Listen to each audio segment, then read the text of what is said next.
You are listening to Alex Nanlohi Podcast, to know the Lord and to make Him known.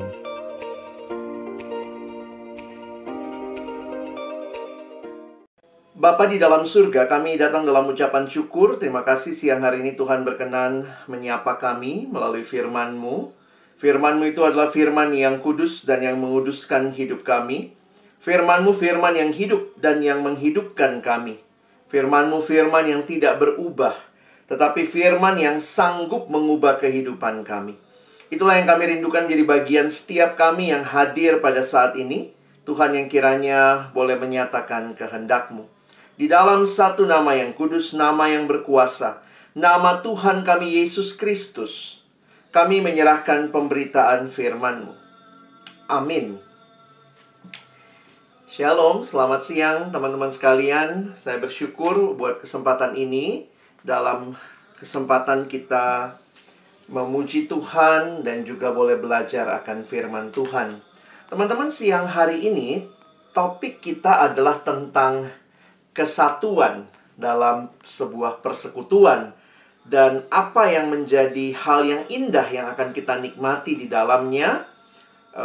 Saya coba share apa yang saya siapkan. Kita akan bicara tentang growing in unity and maturity, ya. Ayat firman Tuhan hari ini diambil dari Efesus pasal 4 ayat 1 sampai 16. Dan saya harap kita juga bisa merefleksikan bagian firman Tuhan ini. Karena abang sih yakin ya, anak FT pasti nggak cuma sedikit ini, kira-kira begitu ya. Nah, teman-teman yang menghayati pentingnya persekutuan, kiranya juga Tuhan akan tolong kalian untuk menjadi agen Tuhan ya. Untuk mengajak teman-teman yang lain. Kalau kalian juga mungkin mimpin kelompok kecil, ayo mimpin dengan baik. Kalau kalian anggota kelompok kecil, ayo perjuangkan kehadiranmu dengan baik sebagai bagian kita menikmati kesatuan yang Tuhan berikan. Kalau ditanya mungkin sudah berapa lama kelompok kecil mau jalan apa enggak gitu ya. Kiranya teman-teman bisa menjawab baik yang pemimpin maupun yang dipimpin. Kalau bicara sibuk sih pasti sibuk ya. Apalagi teman-teman katanya lagi masuk masa-masa ujian akhir. Tetapi kiranya kita juga tidak melupakan ya hal-hal esensi dalam kehidupan kita. Hari ini kita akan membaca dalam Efesus pasal 4 ayat 1 sampai ayat 16. Abang ajak kita melihatnya. Saya sudah tuliskan semua ayatnya di screen. Teman-teman nanti bisa mengikuti ya. Efesus 4 ayat 1 sampai 16. Sebab itu aku menasihatkan kamu, aku orang yang dipenjarakan karena Tuhan, supaya hidupmu sebagai orang-orang yang telah dipanggil berpadanan dengan panggilan itu. Hendaklah kamu selalu rendah hati, lemah lembut, dan sabar. Tunjukkanlah kasihmu dalam hal saling membantu. Dan berusahalah memelihara kesatuan roh oleh ikatan damai sejahtera. Satu tubuh dan satu roh, sebagaimana kamu telah dipanggil kepada satu pengharapan yang terkandung dalam panggilanmu. Satu Tuhan, satu iman, satu baptisan, satu Allah dan Bapa dari semua, Allah yang di atas semua dan di dalam dan oleh semua dan di dalam semua. Tetapi kepada kita masing-masing telah dianugerahkan kasih karunia menurut ukuran pemberian Kristus. Itulah sebabnya kata Nas, tatkala ia naik ke tempat tinggi, ia membawa tawanan-tawanan. Ia memberikan pemberian-pemberian kepada manusia. Bukankah ia telah naik, berarti bahwa ia juga telah turun ke bagian bumi yang paling bawah? Ia yang telah turun, ia juga yang telah naik jauh lebih tinggi daripada semua langit untuk memenuhkan segala sesuatu. Dan ialah yang memberikan baik rasul-rasul maupun nabi-nabi, baik pemberita-pemberita Injil maupun gembala-gembala dan pengajar-pengajar, untuk memperlengkapi orang-orang kudus bagi pekerjaan pelayanan, bagi pembangunan tubuh Kristus. Sampai kita semua telah mencapai kesatuan iman dan pengetahuan yang benar tentang anak Allah, kedewasaan penuh dan tingkat pertumbuhan yang sesuai dengan kepenuhan Kristus. Sehingga kita bukan lagi anak-anak yang diombang-ambingkan oleh rupa-rupa angin pengajaran, oleh permainan palsu manusia dalam kelicikan mereka yang menyesatkan. Tetapi dengan teguh berpegang kepada kebenaran di dalam kasih, kita bertumbuh di dalam segala hal ke arah Dia, Kristus yang adalah kepala. Daripadanya lah seluruh tubuh yang rapih tersusun dan diikat menjadi satu oleh pelayanan semua bagiannya, sesuai dengan kadar pekerjaan tiap-tiap anggota, menerima pertumbuhannya dan membangun dirinya di dalam kasih. Sedemikian jauh pembacaan firman Tuhan. Berbahagialah kita yang bukan hanya membacanya, tetapi juga merenungkannya, melakukannya dalam hidup kita, dan bahkan membagikannya. Teman-teman yang dikasihi dalam Tuhan Yesus Kristus, kalau kita perhatikan bagian ini, maka kita bisa melihat kesinambungannya dengan bagian-bagian sebelumnya. Kalau di dalam bagian sebelumnya, karya Allah dalam Kristus nampaknya hanya bersifat pribadi, keselamatan pribadi. Kamu yang dahulu jauh, sekarang menjadi dekat. Kamu yang dulu musuh Allah, sekarang diperdamaikan. Dulunya harus dimurkai, tetapi beroleh kasih karunia. Itu kira-kira yang muncul di Efesus 1, Efesus 2. Tetapi kalau kita perhatikan, bayangkan kalau kumpulan orang-orang yang telah diubah oleh Tuhan ini, maka ini membentuk sebuah komunitas. Karena itu dalam surat ini Paulus lebih jauh lagi menyatakan tentang apa yang dibawa oleh karya Kristus kepada komunitas. Dampaknya bukan hanya pribadi, hidupnya berubah, tetapi juga di dalam komunitas. Nah, karena itu kalau teman-teman nanti memperhatikan surat Paulus ya, surat Paulus itu biasanya terbagi dua bagian. Jadi memang Rasul Paulus kalau menulis dia sangat sistematis. Tulisan-tulisannya biasanya bagian awal itu sifatnya lebih doktrinal ya. Lalu kemudian dia lanjutkan, ada lagi yang sifatnya lebih praktikal. Jadi ada doktrinal lalu praktikal. Nah, menurut para ahli di dalam surat Efesus pasal 1 sampai 3 juga bersifat doktrinal. Paulus memberikan dasar yang kokoh tentang hidup yang diubahkan di dalam Kristus. Nah, dia maju sekarang ya. Pasal yang keempat, dia mulai bicara sesuatu yang lebih aplikatif.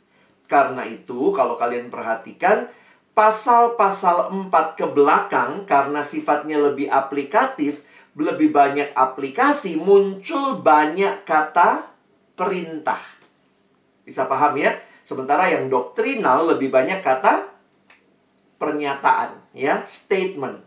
Jadi kalimat pernyataan, sementara bagian mulai dari pasal 4 ke bawah, mulai banyak kata-kata perintah menunjuk kepada apa aplikasi kalau kamu sudah punya keyakinan doktrinal seperti itu, ya. Nah, ini abang tuliskanlah kira-kira begini. Kita seharusnya, nah ini kalau kita juga PA begitu ya, seharusnya bergerak maju, bukan sekadar belajar isi Alkitab, kepada sebuah hidup yang menyatakan firman dalam keseharian kita ya. Jangan jadi orang Farisi. Dalam surat Efesus, Paulus sekarang bergerak dari penjelasan yang sebelumnya mengenai komunitas baru umat Allah kepada standar dari umat itu. Dari apa yang sudah Allah lakukan kepada bagaimana. Jadi apa yang telah Allah lakukan ya, yang sudah Allah lakukan, sekarang bagaimana seharusnya diri kita, bagaimana seharusnya tindakan kita dari penjelasan teologis menuju ke hal-hal praktis, aplikasi konkret dalam hidup sehari-hari. Nah, menarik sekali, aplikasi pertama yang muncul di surat Efesus adalah kesatuan. Ya, sehingga pendeta John Stott waktu menulis tafsiran kitab Efesus, dia memberi judul yang menarik ya. Tuhan membuat sebuah masyarakat yang baru.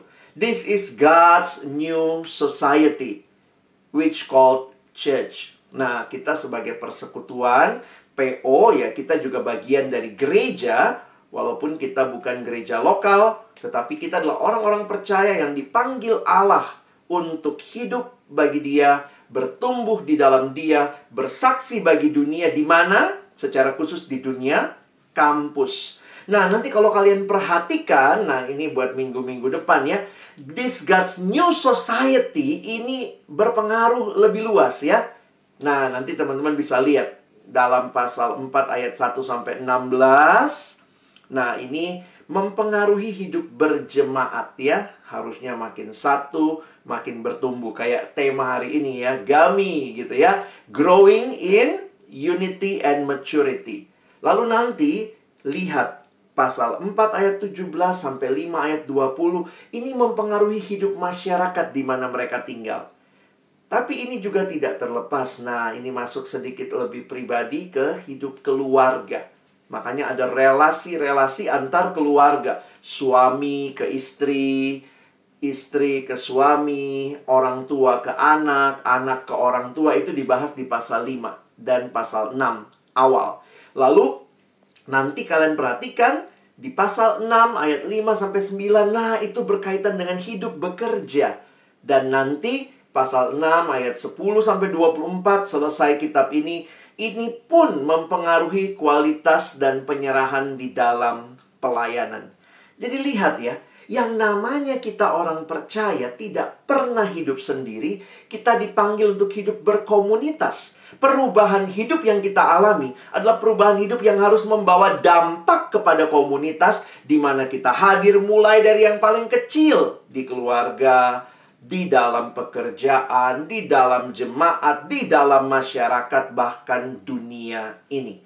Makanya Pendeta John Stott sekali lagi kasih judul This is God's New Society. Ada kalimat yang menarik dalam pengantar yang dia tulis. Bagaimana Tuhan mentransformasi dunia? God create a new society to set an example for the whole world. Karena itu kita orang Kristen bahkan diminta jadi garam dunia, jadi terang dunia, ya. Oke, saya harap kita tangkap idenya sehingga memang surat Efesus ini sangat indah ya.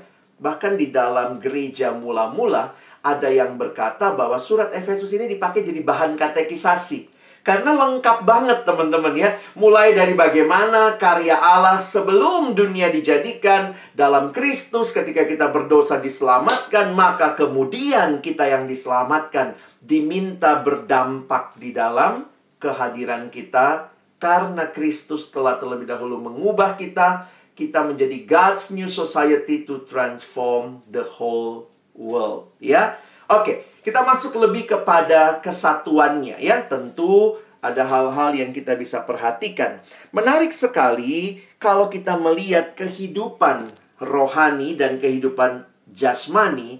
Ini ada persamaan-persamaannya ya. Contohnya, setiap kali ada bayi lahir, pasti dia lahir di dalam sebuah keluarga. Betul ya? Nggak ada bayi yang lahir tanpa keluarga ya. Adam sama Hawa diciptainnya langsung gede ya. Tetapi begitu ada anak, maka dia mulai bayi itu bertumbuh di dalam keluarga. Maka menarik ketika Tuhan melahirbarukan kita. Kita percaya Yesus, kita terima Dia dalam hati kita waktu Tuhan melahirbarukan kita. It's also the same thing. God's make us a new family. Yang ikatannya bukan ikatan marga, ikatan suku, ikatan darah, tetapi ikatannya karena karya Kristus ya. Beda, darahnya darah Kristus. Now we became part of the new of God's family. Dan ingat, Allah yang memanggil kita untuk keluarga ini, Allah yang punya tujuan, Allah yang punya kerinduan. Biar gampang, hari ini kita belajar 3T ya. 3T. Kita lihat. Yang pertama, teman-teman nanti bisa lihat about unity. Itu juga tema kalian ya. Saya pinjam 2 dari kalian, tapi abang tambahin 1. Karena kalian cuma ada unity and maturity. Tetapi di dalam pasal 4, ayat 7 sampai 12, sebenarnya dibahas tentang diversity. Oke? Lalu nanti di pasal 4 ayat 13 sampai 16 itu juga yang menjadi tema kalian, membahas about maturity.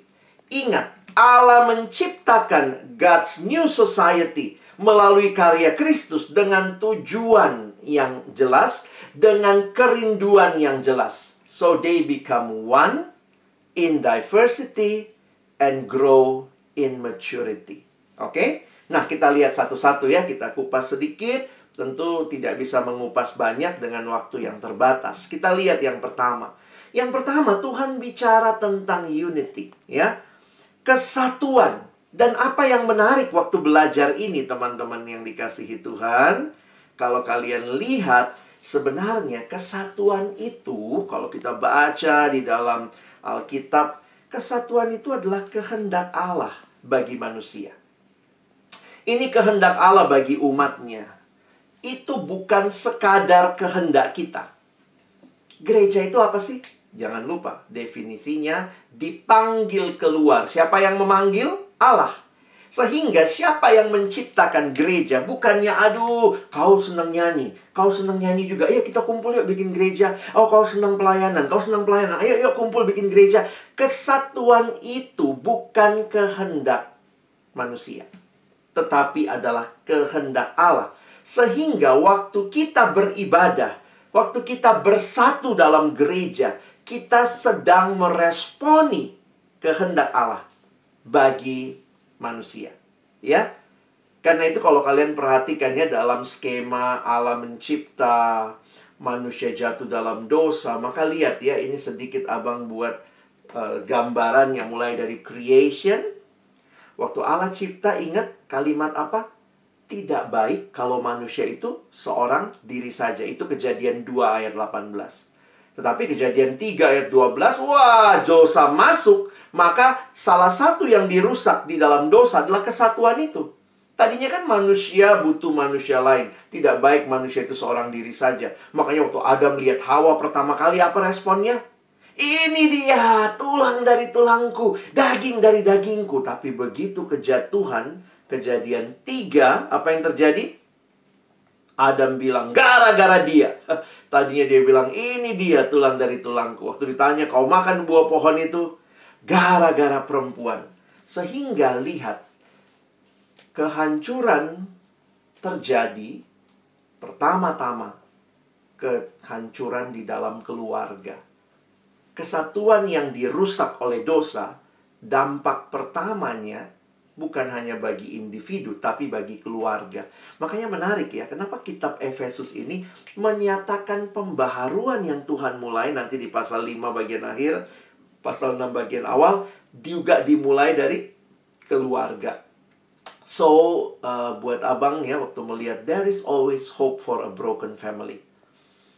Jangan pernah give up on hope ya.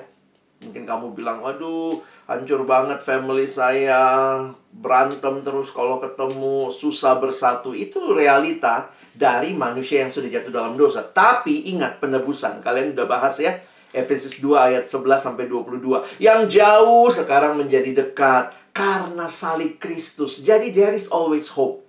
Memang mungkin kita tidak bisa menyelesaikan semua pergumulan konfliknya, tetapi kita tetap bisa merindukan ya, bahwa Tuhan bekerja, Tuhan pakai kamu jadi agen-agen pendamaian ya, buat keluargamu juga. Dan waktu Tuhan Yesus datang kedua kalinya, kita lihat sebuah penglihatan di Wahyu pasal 7 ya. Semua orang dari segala suku, kaum, bahasa berkumpul di hadapan tahta Sang Raja. We always have hope of the unity. Pada akhirnya nanti akan dibaharui ya. Nah, jadi ini menarik nih kalau bicara kesatuan dari perspektif teologis ya.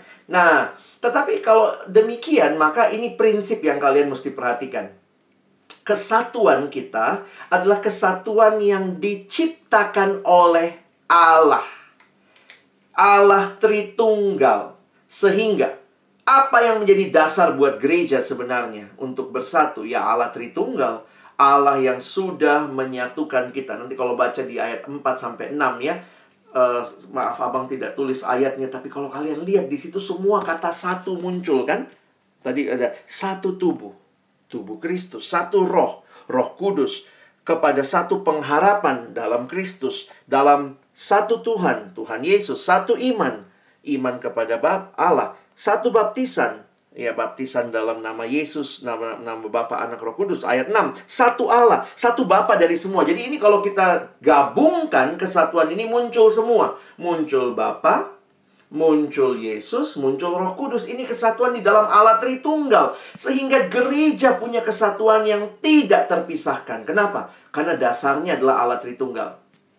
Jadi gereja hancur kalau Allah Tritunggal hancur. Dan itu nggak mungkin gitu ya. Kesatuan yang kita miliki, kesatuan yang diciptakan oleh Allah dengan dasar karya Allah Tritunggal. Bapa merencanakan keselamatan, Anak menggenapi keselamatan, dan Roh Kudus menerapkan keselamatan itu bagi kita sampai hari ini.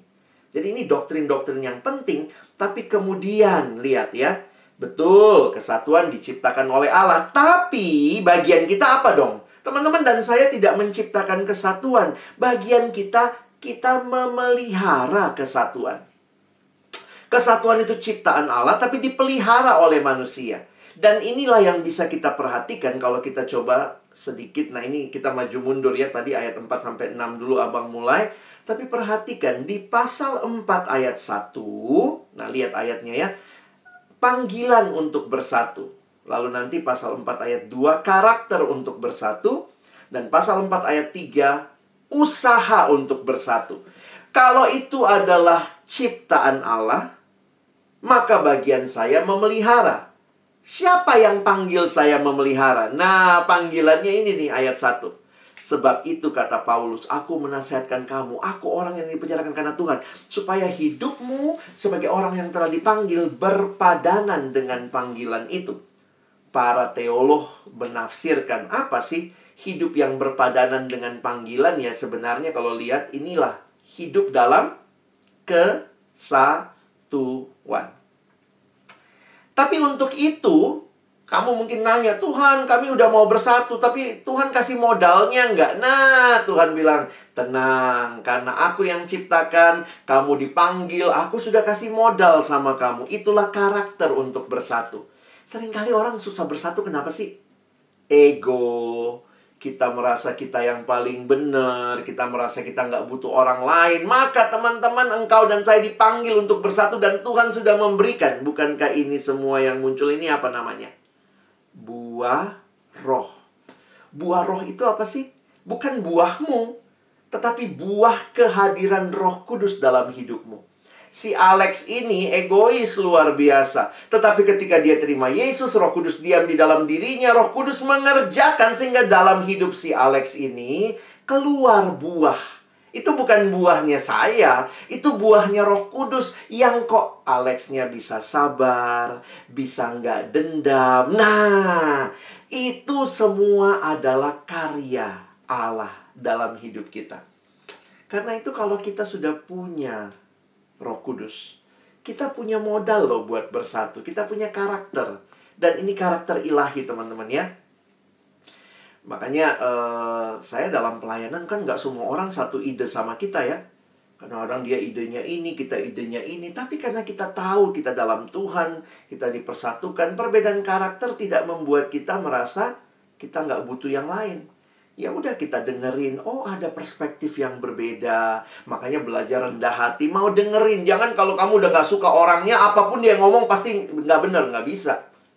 Mari lemah lembut. Bukan senggol bacok ya, asal ketemu senggol bacok gitu ya. Sabar.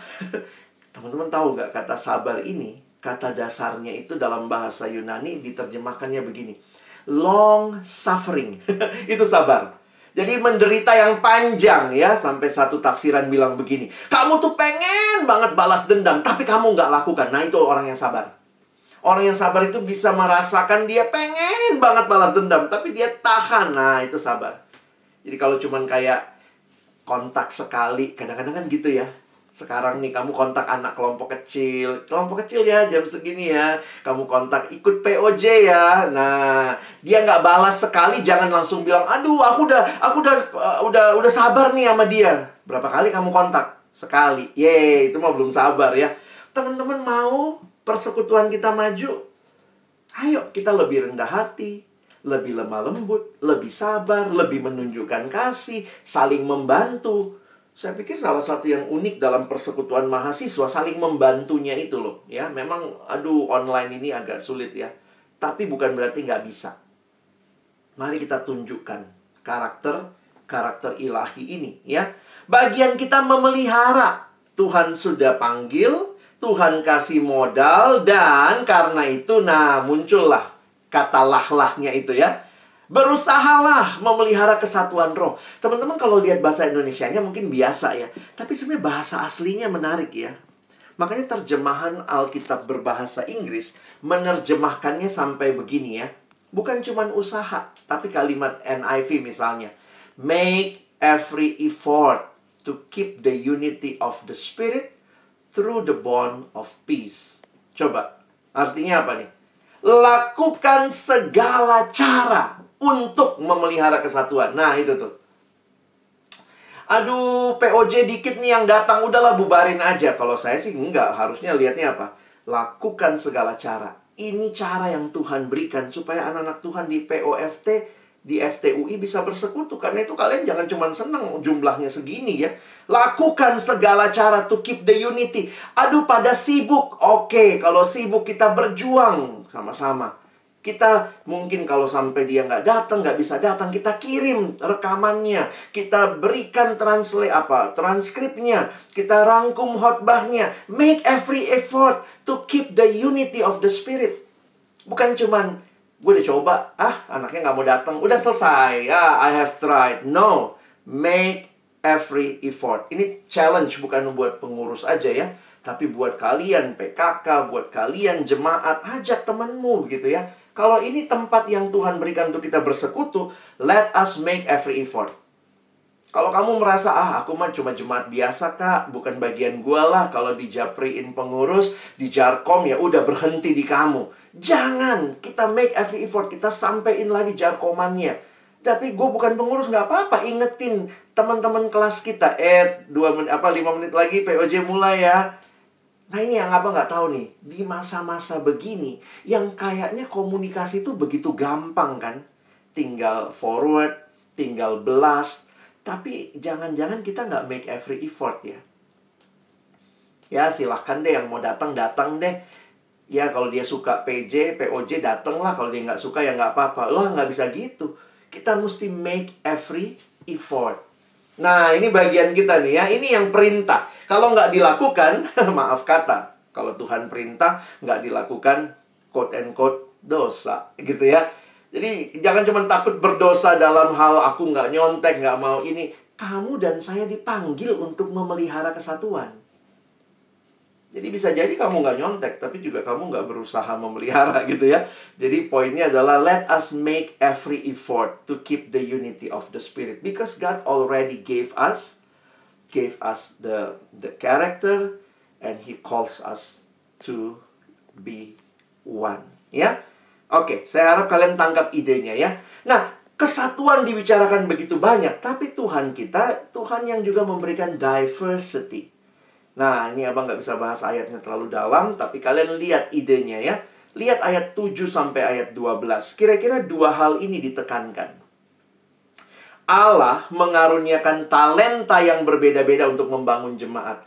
Tuhan panggil kita bersatu, itu sampai ayat 6. Sampai udah dikasih dasarnya Allah Tritunggal. Dan Allah karuniakan talenta. Nah, coba lihat ayat 7 ya. Lihat yang bold aja lah. Masing-masing telah dianugerahkan kasih karunia menurut ukuran pemberian Kristus. Jangan minta karunia orang lain, itu punya dia. Tapi gali apa yang Tuhan berikan buat kamu.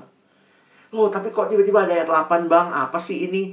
Kok naik ke tempat tinggi? Membawa tawanan-tawanan? Nah, saya kasih gambaran sederhananya begini. Ini adalah gambaran raja menang perang. Pada waktu itu, kebiasaan tradisinya, kalau ada raja menang perang, maka dia menjarah apa yang dia dapat di medan perang. Lalu rajanya itu nanti akan masuk kembali ke kota tempat dia jadi raja, dan dia akan bagi-bagi pampasan perang ya, jarahan perang. Nah, tidak ada yang bisa milih, saya mau itu dong. Nah, itu poinnya sudah dikasih menurut apa yang raja itu mau. Nah, makanya gambarannya, dia naik ke tempat tinggi. Nah, ini memang ada yang mengatakan ini gambaran Yesus yang telah bangkit dan menang. Makanya kalau lanjut ayat 9 sama 10 ya, bukankah ia telah naik, berarti ia telah turun. Maksudnya apa? Yesus pernah jadi manusia. Dia menderita, mati, dan dia bangkit. Dia naik ke surga. Maka dia yang layak jadi raja. Kita dikasih karunia yang beda-beda oleh sang raja. Kira-kira gitulah nafsirin ayat ini ya. Jadi ayat ini mau menunjukkan bahwa Yesuslah sang raja yang memberikan engkau dan saya karunia. Untuk apa? Karunia yang berbeda-beda untuk membangun jemaat.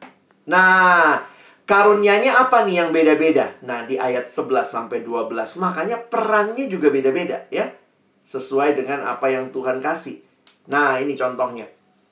Ada yang jadi rasul, ada yang jadi nabi, ada yang jadi pemberita Injil, gembala, pengajar. Tapi semua itu Tuhan berikan untuk apa? Ayat 12.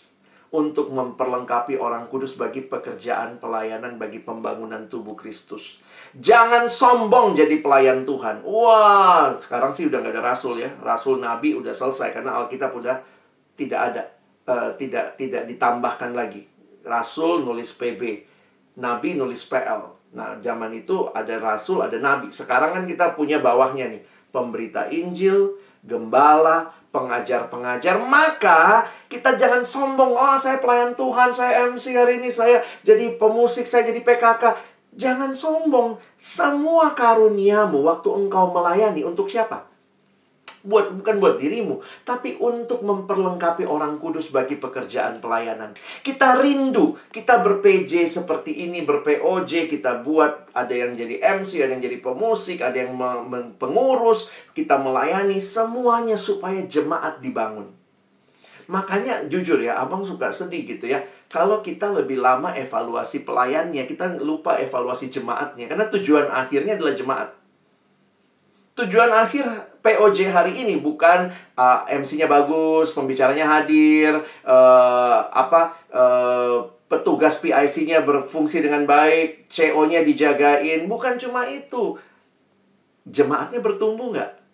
Ini memperlengkapi jemaat nggak? Karena itu kalau sedikit yang datang, saya pikir, wah, kita mesti berjuang. Jangan cuma seneng gitu POJ dengan orang yang sedikit ya. Karena kerinduannya adalah kita siapin pelayanan. Kita jadi pelayan. Tuhan kasih karunia supaya sebenarnya seluruh tubuh dibangun. Kenapa? Nah, di sini lihat ya. Karena Tuhan tidak hanya memberikan karunia. Ayat 12 sudah menyiratkan sesuatu yang penting untuk bagian terakhir. Ayo, kita diminta jadi mature. Kita harus jadi dewasa. Perhatikan gambaran kedewasaan. Di ayat yang ke-13, dikatakan sampai kita semua mencapai kesatuan iman, pengetahuan yang benar tentang anak Allah, kedewasaan penuh, dan tingkat pertumbuhan yang sesuai dengan kepenuhan Kristus. Jadi Tuhan tidak hanya mau kita jadi bayi-bayi rohani ya. Ayo terus bertumbuh.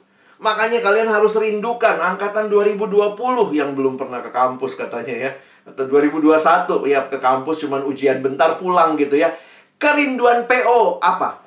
Kita rindu nggak adik-adik kelas kita terus bertumbuh?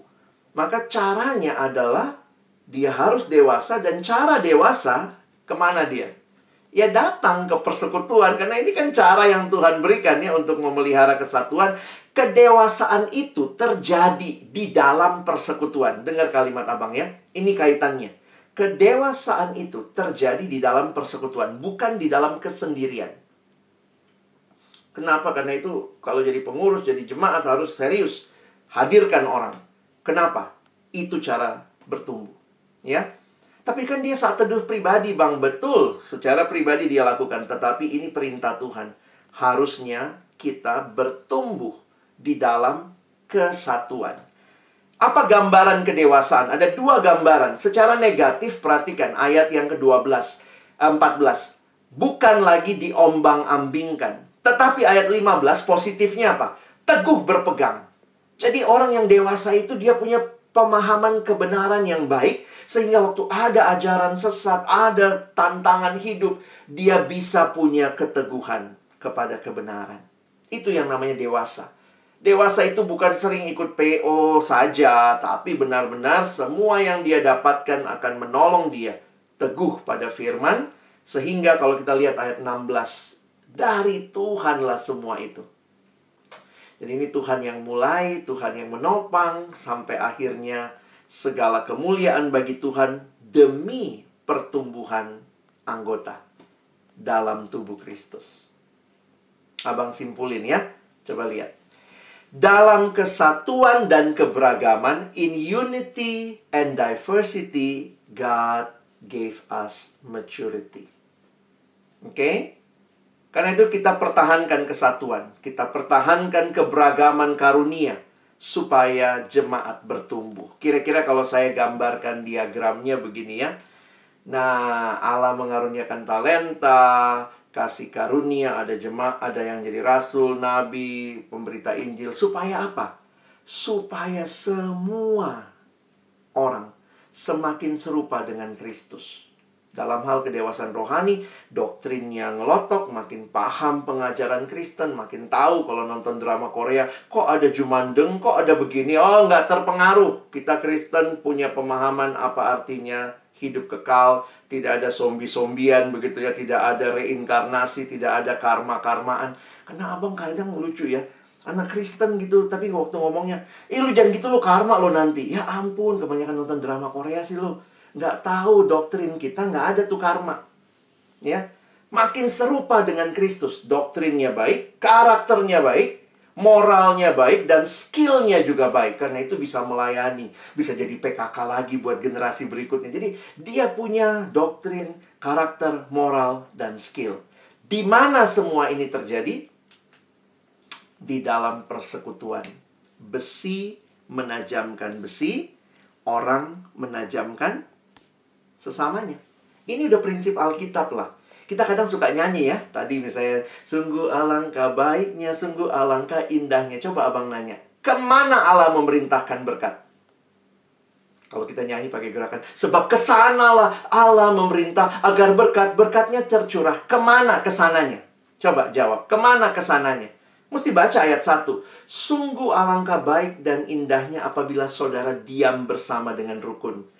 Karena ke dalam kesatuan yang diam bersama dengan rukun, kesanalah Allah memerintahkan. Bukan berarti kita nggak bisa bertumbuh sendiri ya. Tetapi kita butuh persekutuan. Karena kesanalah Allah memerintahkan berkat. Tuhan tidak kirim rasul, nabi, gembala, pemberita Injil ke kamarmu masing-masing. Walaupun sekarang bisa nonton di YouTube ya. Tapi Tuhan kirimkan di dalam kesatuan. Waktu kita PO, undang pembicara. Ya, saya datang sebagai pemberita Injil gitu ya.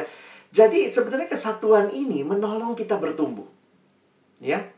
Jadi makanya ada beberapa gereja sampai dia udah tutup nih ibadah online-nya ya. Udah, nggak ada lagi online, onsite ya. Kenapa? Karena memang persekutuan membutuhkan kita saling menajamkan juga.